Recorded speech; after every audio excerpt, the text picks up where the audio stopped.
Hello friends, welcome back to my channel Sarkari job Tak. Friends, इस video में हम देखेंगे आरआरबी एनटीपीसी अंडर ग्रेजुएट 10+2 का फॉर्म स्टेप बाय स्टेप कैसे भरना है।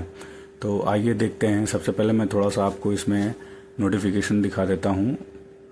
जैसा कि आप देख सकते हैं, centralised employment notice CEN number 6/2024, और ये जो है एनटीपीसी अंडर ग्रेजुएट के लिए जो पॉपुलर कैटेगरीज हैं वो अभी मैं आपको दिखाऊंगा नीचे। तो इसमें जो है फॉर्म ऑलरेडी अप्लाई करने की डेट शुरू हो चुकी है 21 सितंबर से ही। इसका लास्ट डेट जो है वो 20 अक्टूबर है, और इसका फीस जमा करने का लास्ट डेट अप टू 22 अक्टूबर तक है। मॉडिफिकेशन भी कर सकते हैं बाद में इसका फॉर्म 23 अक्टूबर से लेकर 1 नवंबर तक। और इसमें जो है 4 पोस्ट दिए गए, जिसमें कॉमर्शियल कम टिकट क्लर्क है, अकाउंट्स क्लर्क कम टाइपिस्ट, ट्रेन्स क्लर्क और जूनियर क्लर्क कम टाइपिस्ट। ये 4 पोस्ट के लिए फॉर्म निकाला गया है, जिसका लास्ट डेट मैंने अभी बता दिया 20 अक्टूबर है। और इसमें जो आपका देखिए चारों पोस्ट का जो डिटेल दिया गया हुआ है, लेवल इन 7 CPC में सारा जो है ये 3-2 जो भी है इसका, ये आप देख सकते हैं एक बार। इंस्टेंट पे क्या क्या है ये दिखा दिया है। इसमें एज जो है आपका 18 से 33 साल है, और टोटल वैकेंसी आपका 3445 है।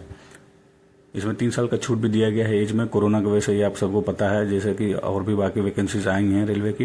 तो फ्रेंड्स, अगर आपको वीडियो पसंद आ रही हो तो प्लीज़ वीडियो को लाइक कर देना, चैनल को सब्सक्राइब करना, और जितने ज़्यादा शेयर कर सकना। देखिए हम होम पेज पे आ गए। यहाँ पे आने के बाद हम सबसे पहले अप्लाई पे जाएंगे। यहाँ पे क्रिएट एन अकाउंट का ऑप्शन है।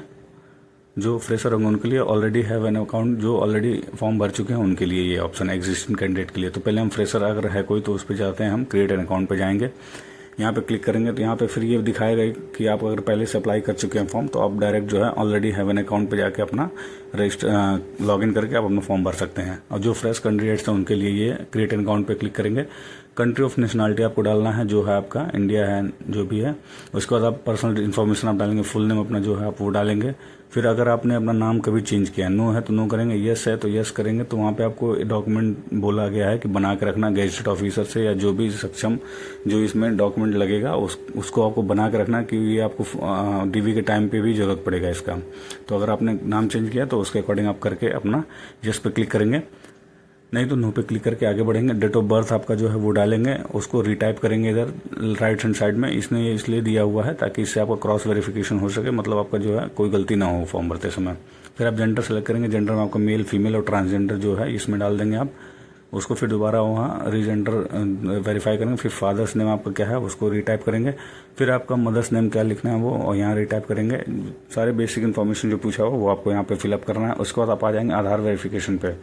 यहाँ पे देखिए आपका अगर आधार कार्ड है तो आप आधार नंबर यहाँ डालेंगे, और उसको जो है आप वेरीफाई यूजिंग आधार पे क्लिक करेंगे। ये जैसे ही आप इसको क्लिक करेंगे तो ये विंडो खुलेगा। इस पे आपका जो है, जो आपने क्लास 10 में जितना डिटेल अभी डाला हुआ है वो आपको नेम, डेट ऑफ बर्थ और जेंडर दिखाएगा। अगर आपका आधार में भी वही डिटेल सेम है तो आपको ऊपर लेफ्ट हैंड साइड में ऊपर एक बॉक्स दिया हो, उसको चेक कर देंगे, टिक कर देंगे, तो यहाँ सारा कॉपी हो जाएगा। और नीचे आप डिक्लेरेशन पर क्लिक करके वेरीफाई पर क्लिक करेंगे तो OTP आएगा, उसके माध्यम से आपका वेरीफाई हो जाएगा। ये प्रोसेस करने के लिए रेलवे रिकमेंड करता है, क्योंकि इससे क्या होगा, आरआरबी का जब आप एग्जाम देने जाएंगे तो उस टाइम उनको बहुत ही स्मूथली सारा आपका हो जाएगा। ये सब यहाँ पे दिया। आई डू नॉट हो, अगर आपके पास नहीं है आधार कार्ड तो भी आप भर सकते हैं फॉर्म, लेकिन फिर भी वो बोल रहा है अगर आधार कार्ड है तो आप उसी से भरिए, इनको एग्जाम के टाइम में काफ़ी ईजी हो जाएगा। नहीं है तो आप आई डू नॉट पर क्लिक करेंगे। इस पर क्लिक करने के बाद जो है बाकी आइडेंटिटी कार्ड के लिए ऑप्शन आएगा, क्योंकि आपका आधार कार्ड नहीं तो यहाँ मांगा जाएगा कि आपके पास ड्राइविंग लाइसेंस हो या पासपोर्ट, पैन, वोटर ID जो भी है आप यहाँ पे क्लिक करेंगे। उसका डॉक्यूमेंट नंबर है वो डालेंगे। इशूइंग अथॉरिटी कहाँ से, किस अथॉरिटी से ये इशू हुआ है वो डालेंगे। प्लेस कहाँ से इशू हुआ है वो डालेंगे, और डेट ऑफ इशू कब ये इशू हुआ था। फिर आप आ जाएंगे अपना कॉन्टैक्ट डिटेल में, यहाँ पे ईमेल एड्रेस डालेंगे, उसका OTP के लिए जनरेट करने के लिए बोलेंगे, OTP यहाँ पे डालेंगे, वेरीफाई हो जाएगा। सेम वही मोबाइल नंबर डालना है, मोबाइल नंबर का OTP जनरेट करना और OTP डालेंगे, ये वेरीफाई हो जाएगा। फिर पासवर्ड में आप आएंगे पासवर्ड क्रिएट करने के लिए। तो पासवर्ड में जो दिया जाता है कि उसमें capital letter, small letter, special character और ये नंबर है, तो इसके अकॉर्डिंग मैं आपको दिखा दे रहा हूँ। इस टाइप का आप एक बना लेंगे, एक देखिए कैपिटल में, फिर स्मॉल में वर्ड लेटर है, उसके बाद अपना सिंबल है और नंबर्स हैं, सब मिला के आप बनाएंगे। एक बार पासवर्ड क्रिएट हो जाएगा, आपको फिर कैप्चा कोड डालेंगे और प्रीव्यू करके अपना क्रिएट अकाउंट पे क्लिक कर देंगे तो आपका अकाउंट क्रिएट हो जाएगा। तो जब सपोज आपका अकाउंट क्रिएट हो जाएगा, हमने ऑलरेडी किया हुआ है, तो हम होम पे आ जाएंगे और हम ऑलरेडी हैव एन अकाउंट पे जो है क्लिक करके आगे बढ़ेंगे। इसमें आपको ईमेल ID आपने डालना है, उसका पासवर्ड आपने जो क्रिएट किया है वो डालना है, और आपको कैप्चा कोड डालने के बाद लॉगिन कर देना है। लॉगिन करेंगे आप तो अपना लॉगिन होने के बाद आप आ जाएंगे अपने होम पेज पे। यहाँ पे देखिए जनरल इंस्ट्रक्शन दिया है, ऑनलाइन एप्लीकेशंस और एप्लीकेशन हिस्ट्री दिया है। आप ऑनलाइन एप्लीकेशन में आ जाएंगे। यहाँ पे क्लिक करने के बाद जितने भी रेलवे की फॉर्म्स वैकेंसी इस समय जो चल रही हैं, जिसका डेट्स है अभी ये दिखा रहा है, इसमें आपको आरआरबी एनटीपीसी अंडर ग्रेजुएट वाले पे आना है। यहाँ पे आप अपना आरआरबी सेलेक्ट कर लेंगे। जिस भी आरआरबी से भरना है आप एडवर्टाइजमेंट देख के पहले पूरी तरीके से आप अच्छे से पढ़ लेंगे, अपना क्वालिफिकेशन देख लेंगे, सेलेक्ट करेंगे। फिर I am not depart by RRB से डिपार्ट नहीं हुआ, इसमें नेक्स्ट कर देंगे आप। यहाँ आ जाएगा, ये नोटिफिकेशन दिखाएगा कि अगर आप सारा डाटा जो पहले से फेच कर लिया इन्होंने, तो यहाँ पे जो भी चीज़ें थी, जैसे क्रिएट एन अकाउंट में जो चीज़ मांगा था वही यहाँ पे कंट्री ऑफ नेशनलिटी हो गया, डेट ऑफ बर्थ हो गया, फुल नेम हो गया, आपका फादर का नेम क्या है वो डाल दिया, मदर का नेम आ गया, यहाँ पे जेंडर आपका आ गया, ईमेल एड्रेस, मोबाइल नंबर यहाँ तक आ गया। उसके बाद जो है आपका मैरिटल स्टेटस यहाँ पूछेगा, मैरिटल स्टेटस मैरिड है अनमैरिड है वो डालना है आपको। फिर उसके बाद रिलीजन पूछेगा, तो रिलीजन पे आप जाएंगे। रिलीजन पे जो भी आपका हिंदू, मुस्लिम, क्रिश्चियन जो भी है, सिख हैं, वो आपको क्लिक करना। मदर टंग आपका जो है बंगाली है, हिंदी है, इंग्लिश है, जो भी है आपका वो आप टिक करेंगे। उसके बाद आप कौन से लैंग्वेज में एग्जाम देना चाहते हैं, जो पहला आपका खुलेगा स्क्रीन पे तो वही लैंग्वेज में आएगा, वो इंग्लिश हिंदी जो भी आपको सेलेक्ट करना है। और 2 विजुअल मार्क्स जो है आपके बॉडी पे वो आपको यहाँ लिखना है। उसके बाद आप कम्युनिटी डिटेल्स में आ जाएंगे। कम्युनिटी में आपका जो भी है, अगर आप अनरिजर्व्ड हैं, SC ST हैं, OBC हैं या EWS हैं, जो है आप सिलेक्ट करेंगे, उसका डिटेल आगे आपको डालना है। OBC जैसे मैंने सेलेक्ट किया तो यहाँ पे क्रीमिलियर में है कि नहीं इसको पूछा तो यस करेंगे। सर्टिफिकेट नंबर डालेंगे, किसके द्वारा इशू हुआ, जैसे डिप्टी कलेक्टर ने किया है या फिर आपका डिस्ट्रिक्ट मजिस्ट्रेट से, तहसीलदार से, जिससे भी हुआ है वो आपका सर्टिफिकेट पे लिखा होगा, आप देख लेंगे। हमारा तहसीलदार से है तो हमने वहाँ पर तहसीलदार डाल दिया। किस स्टेट से इशू हुआ है वो डाल देंगे। उसके बाद कब इशू हुआ है ये डिटेल आपको डालने के बाद आगे आ जाना है। इसमें पोस्टल एड्रेस डिटेल में आ जाएंगे, आपका प्रेजेंट एड्रेस क्या है, स्टेट, डिस्ट्रिक्ट और address, village, town, city, pin code जो है डालने के बाद नीचे आप लेफ्ट साइड में देखेंगे एक चेक बॉक्स दिया हुआ है। अगर आपका प्रेजेंट और परमानेंट एड्रेस सेम है तो उसको टिक करेंगे तो यहाँ कॉपी होकर परमानेंट एड्रेस सारा क्लिक हो जाएगा। फिर आप सेव कर देंगे डाटा को। उसके बाद आप नेक्स्ट पे दबा देंगे। नेक्स्ट दबाते ही आप अगले पेज पे आ जाएंगे। जैसा कि आप देख सकते हैं यहाँ पे आपको और कुछ डिटेल मांगा गया है। यहाँ पे अदर डिटेल्स में यहाँ पे भी डाटा पहले से जो हमने भरा है वो फेच कर लिया है, उसके अकॉर्डिंग हम एक बार क्रॉस चेक कर लेंगे। एक्स सर्विसमैन डिटेल आपका है यस नो, अगर आप चेक में क्लिक करेंगे, जो अगर यस है तो यस डालेंगे, उसको डिटेल डालेंगे, नहीं तो नो डालेंगे। उसके बाद वही same person with benchmark disability में यस नो जो है डालना है। फिर स्क्राइब डिटेल, अगर स्क्राइब लेना चाहते हैं तो यस नो जो आपका एलिजिबल होंगे तो उसके अकॉर्डिंग देख करके आप यस या नो पे सेलेक्ट करेंगे, यस करेंगे, नहीं तो नो कर देंगे। इकोनॉमिकली बैकवर्ड क्लास, अगर आप EBC में हैं, अगर 50,000 से कम एनुअल इनकम है आपकी फैमिली का, तो वहाँ पे यस करके आपके पास डॉक्यूमेंट होना चाहिए, यस या नो करना है। फिर detail of serving railway applicant, यहाँ पे रेलवे आप काम करें तो यस या नो करना है। करंट एम्प्लॉयमेंट आप कहाँ काम कर रहे हैं इस समय, सेंट्रल में, स्टेट में, PSU में अगर कर रहे हैं तो डालना, नहीं तो नॉट एप्लीकेबल डालना है। उसके बाद bank detail for refund of fee, refund करने के लिए जो फी आप रिफंड लेंगे उसका डिटेल डालना। आपका account number, name of account holder, उसका अकाउंट नंबर डालना है, कंफर्म अकाउंट नंबर डालना। IFSC कोड डालने के बाद ये कंफर्म के जो बटन दिया है इस पर क्लिक करेंगे तो यहाँ पे बैंक का नाम और ब्रांच का नाम आ जाएगा। ये सारा करने के बाद सेव कर देंगे। सेव करने के बाद नेक्स्ट करेंगे, डाटा आपका सेव हो जाएगा। नेक्स्ट आपका नेक्स्ट पेज पे आ जाएंगे। यहाँ पे आपको एजुकेशन क्वालिफिकेशन डालना है इसमें, जैसे क्लास 10 का हमने पहले से डाल रखा है तो वो हमारा खुल के आ गया, नहीं है तो आप क्लास 10 का डिटेल डालेंगे। उसके बाद यहाँ पे नेक्स्ट आपका क्वालिफिकेशन जो है वो आप ऑप्शन देख लेंगे क्या क्या दिखा रहा है इसमें। अभी देखते हैं हम। देखिए इसमें 10+2 दिखा रहा है और बैचलर डिग्री दिखा रहा है। देखेंगे अभी यहाँ देखिए 10+2 या इक्विवेलेंट और बैचलर डिग्री जो है, इन दोनों में से एक डालना है, जो आप डाल के यहाँ पे ऐड करेंगे अपना क्वालिफिकेशन।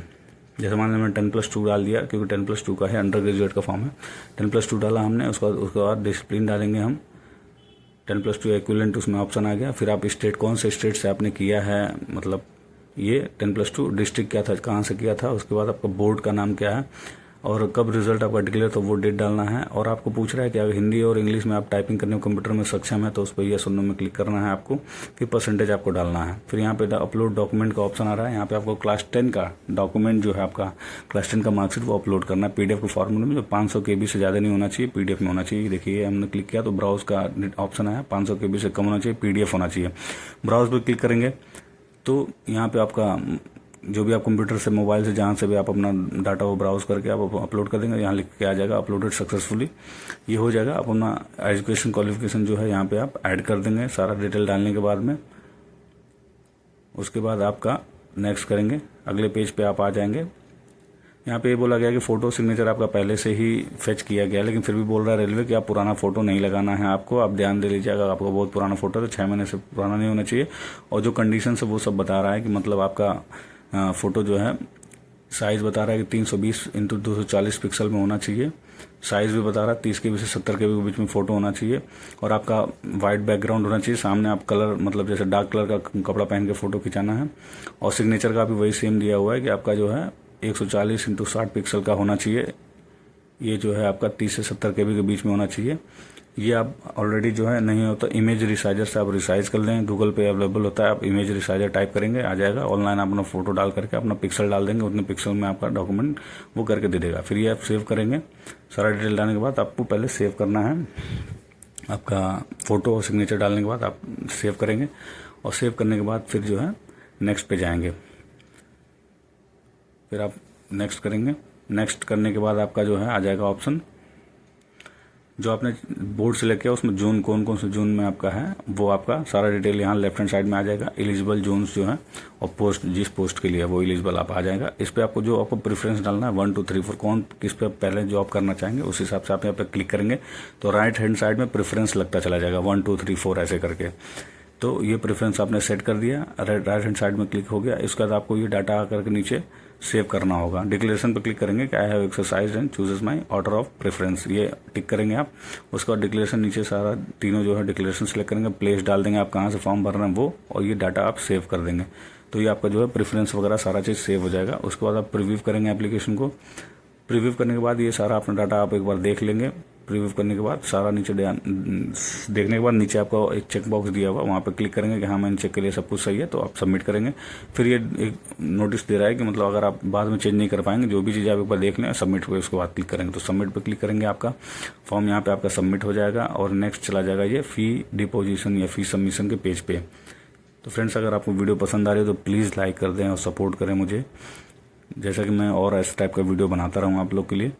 तो यहाँ पे आप फी के एप्लीकेशन के पेज पे आ जाएंगे। यहाँ आप अपना पे विद रेजर पे पे यू करके है, जो भी आप क्लिक करेंगे उससे आप फी पेमेंट के पेज पे आ जाएंगे। यहाँ पे आप अपना डेबिट कार्ड, क्रेडिट कार्ड या UPI जिसे भी पेमेंट करना है आप यहाँ पे करके अपना फॉर्म फाइनल सबमिट कर देंगे। ये होने के बाद आप अपना एप्लीकेशन हिस्ट्री में जा करके अपना प्रिंट आउट ले सकते हैं या फिर PDF में सेव करके आप फ्यूचर के लिए रख सकते हैं अपना। तो फ्रेंड्स यहाँ था इस वीडियो में।